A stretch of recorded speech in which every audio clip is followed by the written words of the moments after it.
مساء الخير يا استاذ احمد. مساء النور يا فندم، ازي حضرتك؟ انا اسف ان قبل ما اقول لحضرتك قلت بس للناس ان انا حابب ان انت كشاب، وانا اشرف ان اعرفك لان كان ليك مواقف واضحه وضوح الشمس تجاه ده تحديدا، فكنت حابب انقل للناس ان الاهم الليله ليس فقط ما هو مستقر في اذهان الناس انه نعرف المدرب وكذا، ده طبيعي انه لو عند حضرتك معلومه هتقولها لنا، لكن عايزك تكلمني عن رياضيون ضد الفساد، عايزها ازاي؟ ولا بس زي كل مره واقفه واجري وحته بنر؟ يعني الحمد لله انا كان ليا موقف يمكن كنت كاتبه امبارح. الوضع دلوقتي يا عصام ما بيحتملش انت اهلاوي ولا زملكاوي، بيحتمل انت بتقف راجل او مش راجل. صحيح. يعني بصرف النظر عن دي مش سياسه. يمكن النهارده انا كتبت برضه تويته قلت يا ريت تقولها لنا يا استاذ احمد.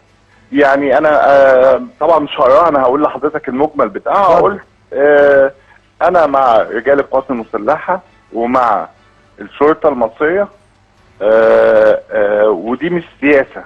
يا ريت نبطل غباء، انا كده مش بتحيز لطرف عن طرف. صحيح. لما تيجي حضرتك تتكلم عن القوات المسلحه المصريه، دي ملكي وملك حضرتك وملك كل فئات الشعب بكل اتجاهاته السياسيه. مؤكد. فما فيش اي منطق يقول لي يسقط بقى العسكر مش يسقط العسكر، الكلام ده. انت لما تيجي النهارده تتكلم في الكلام ده، انا بعتبر ان دي خيانه واضحه وصريحه. فالوضع ما عادش يحتمل ان يبقى فيه ازدواجيه، وان انا ابقى عشان خايف عشان في بعض مشجعي نادي الزمالك ليهم اتجاه سياسي معين والبعض ليهم اتجاه اخر. لا، انا معلش مع احترامي للاهلي والزمالك بكل اللي فيهم بكل بطولاتهم بكل حاجه، ما يسووش جزمه مصر عندي. الله عليك. ده وطن وده نادي ودي كوره. لو انا انتمائي هيبقى للزمالك قبل مصر، فانا ما يبقاش ليا خير في الزمالك. فانا انتمائي الاول والاخير لمصر.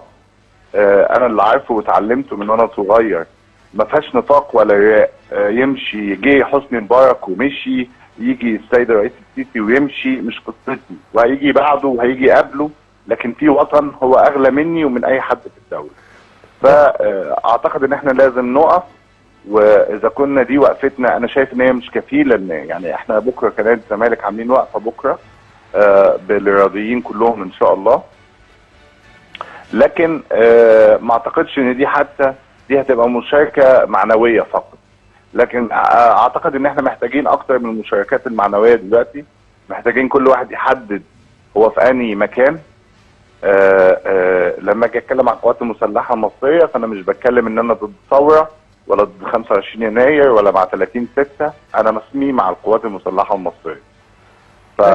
ده كلام، يعني ده كلام الحقيقه ما عدا خيانه. انا باكد كلمتك تاني، ما عدا ما تقوله واللي هو نبض الشارع بالفعل بقى، مش كلام انشا، ما عدا هو خيانه.